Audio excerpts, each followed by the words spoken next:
샬롬 할렐루야. 요한복음 12장 24절. 한 알의 밀이 땅에 떨어져 죽지 아니하면 한 알 그대로 있고 죽으면 많은 열매를 맺느니라. 아멘. 죽어지는 밀알이 되자. 두 번째입니다. 예수님께서 어떻게 죽어지는 밀알이 되어서 많은 열매를 맺으셨는지, 또 영계 법칙대로 영의 열매를 맺으려면 육으로 죽어져야 함을 말씀드렸고, 자신과 가정, 교회와 하나님의 나라를 위해서 어떻게 죽어져야 되는지에 대해서 살펴보겠습니다. 요한복음 12장 24절에 한 알의 밀이 땅에 떨어져 죽으면 많은 열매를 맺는다고 했습니다. 밀알이 양분으로 공급되기 위해 스스로 죽어져야 새싹도 자랄 수가 있고 뿌리도 내릴 수 있듯이, 우리도 죄와 악과 비진리로 만들어진 자아를 깨트려 버리는 만큼 영의 사람이 될 수가 있습니다. 성경 말씀을 통해서 자아를 깨트리는 구체적인 내용을 살펴보겠습니다. 첫째는 자신에게 있는 자아를 깨트려야 합니다.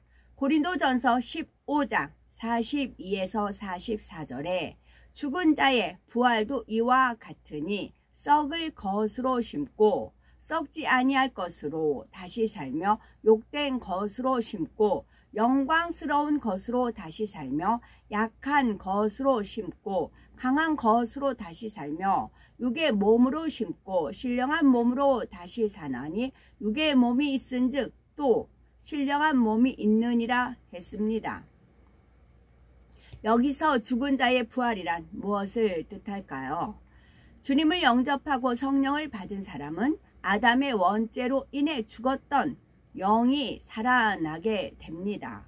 이렇게 영이 살아난 사람은 사망하여 한 줌의 흙으로 돌아가도 영혼은 죽지 않고 윗 음보로 인도받아 3일 동안 있다가 천국 낙원의 대기 장소에서 머물게 됩니다.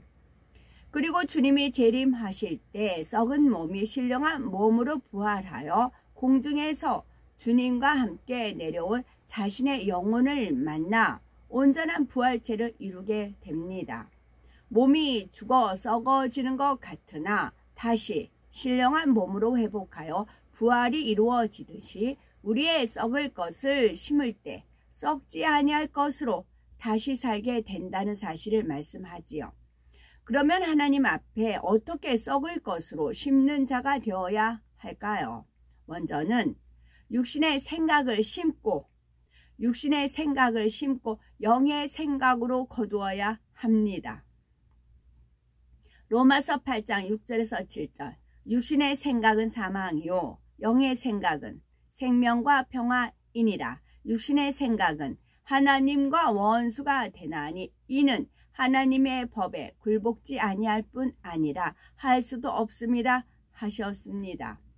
육신의 생각은 판단 정죄하며 미워하고 시기 질투하며 생명을 죽이는 것이니 결국 사망입니다. 반대로 영의 생각을 하는 사람은 마음이 항상 기쁘고 감사가 끊이지 않으며 평안이 사라지지 않지요.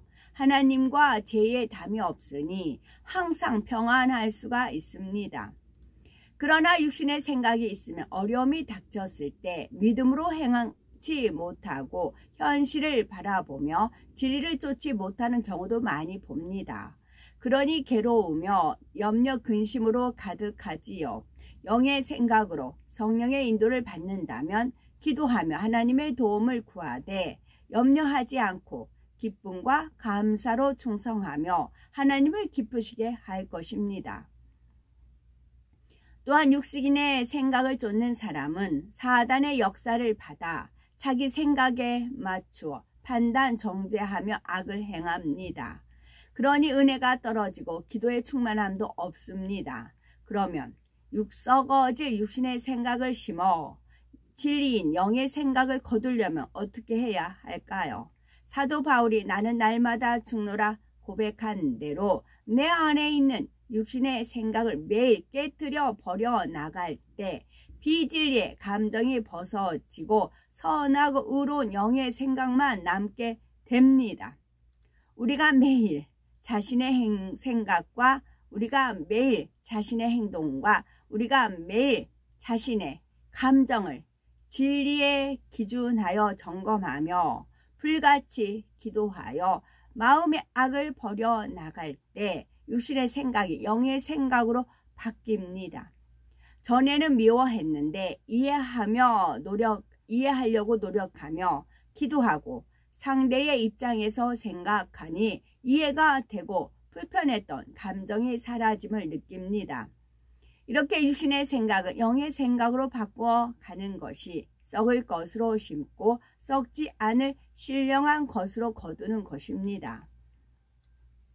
다음으로 욕된 것으로 심고 영광스러운 것으로 다시 살며 했습니다. 욕된 것이란 이 세상을 살아가면서 모든 옳지 않은 부분적인 것들을 말하지요.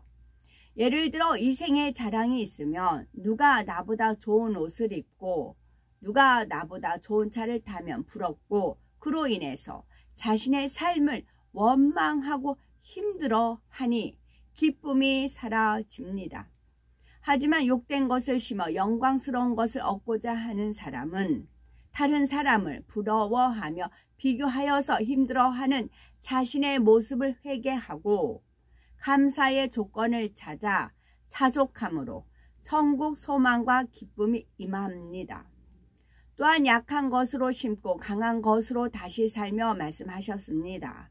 마태복음 18장 4절에 그러므로 누구든지 어린아이와 같이 자기를 낮추는 그이가 천국에서 큰 자 아니라 말씀한 대로 자신을 낮추고 섬기며 진리를 쫓을 때 하나님께서 칭찬하시며 하나님 방법대로 높이십니다. 하나님 말씀대로 순종하여 낮아지고 섬기니 하나님 말씀대로 순종하고 낮아지고 섬기니 원수마귀 사단이 물러가고 만사형통한 삶을 영유합니다. 그러니 이 세상에서 더 높아지기 위해 악을 행하지 말고 오직 육을 버리고 영을 거두는 신령한 사람들로 행해야 되는 것이지요. 자, 원수마귀 사단이 물러갔어요. 왜? 자기 과가 아니거든. 하나님 말씀대로 순종, 불순종해야 되는데 낮아지고 높여야 되는데 섬긴다, 섬김 받아야 되는데 왜 그렇게 하네? 자기 과가 아니거든. 그러니까 물러간다고요. 대신에 와우, 불순종? 오케이, 좋아. 높아져? 옳지. 섬김 받고 싶어? 옳거니 나랑 짝짝꿍하자 하고 달라붙는다. 자, 두 번째, 가정에서 죽어져야 합니다. 대부분의 경우 한 사람이 교회에 나오기 시작하면서 가정이 점차 복음화됩니다. 고린도전서 7장 14절 말씀처럼 믿지 아니하는 남편이 아내로 인하여 거룩하게 되고 믿지 아니하는 아내가 남편으로 인하여 거룩하게 되나니 말씀하셨습니다. 믿는 아내가 남편을 위해 희생하고 잘 섬겨 구원시킨다면 남편도 진리로 거룩해지지요. 또 부모가 거룩해지면 자녀도 주 안에서 진리로 양육시키기 때문에 거룩해집니다.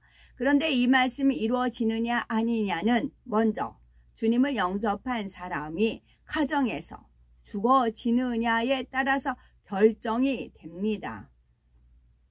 가정에서 죽어지는 방법은 많이 있지요. 그 중에서 구습을 벗어버릴 때 가족들이 변화된 것을 금방 느끼게 됩니다. 구습이란 하나님을 만나기 전 옛사람일 때 몸에 배어 있던 좋지 않은 습관들이지요.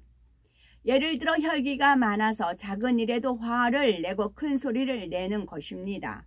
그런데 교회를 다니면서부터 욕하지 않고 짜증과 혈기를 내지 않으며 가족도 교회를 다니더니 달라졌구나 하고 느끼게 됩니다. 이처럼 눈에 띄는 구습을 벗는 만큼 가정에서 죽어지는 것이지요. 행동이나 말투 하나까지도 깨끗하고 거룩하게 사용하면 얼마나 좋겠습니까?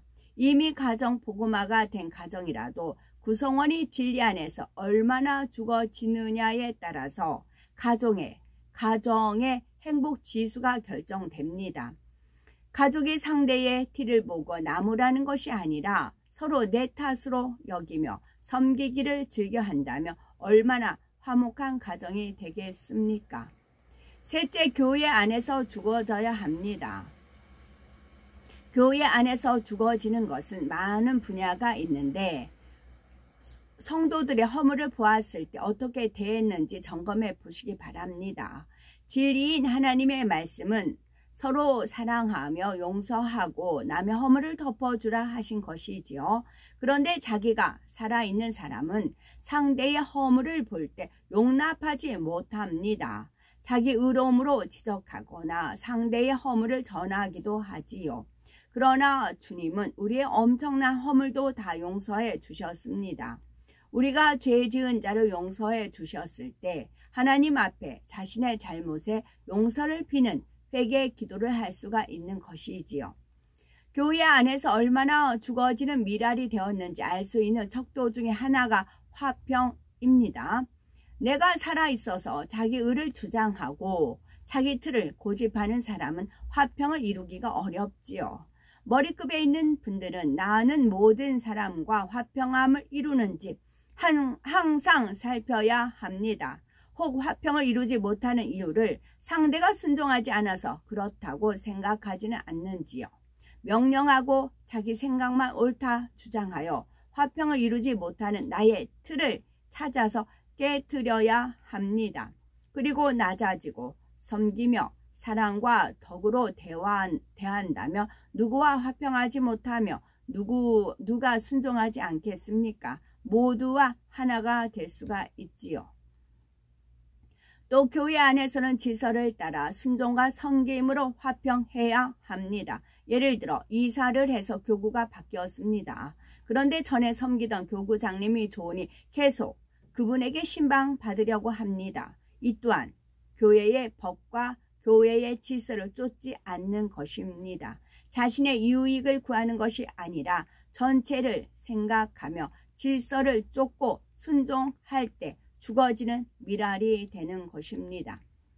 네 번째, 하나님의 나라를 위해 죽어져야 합니다. 하나님의 나라가 이루어지는 데 있어서 가장 중요한 것은 영혼 구원입니다.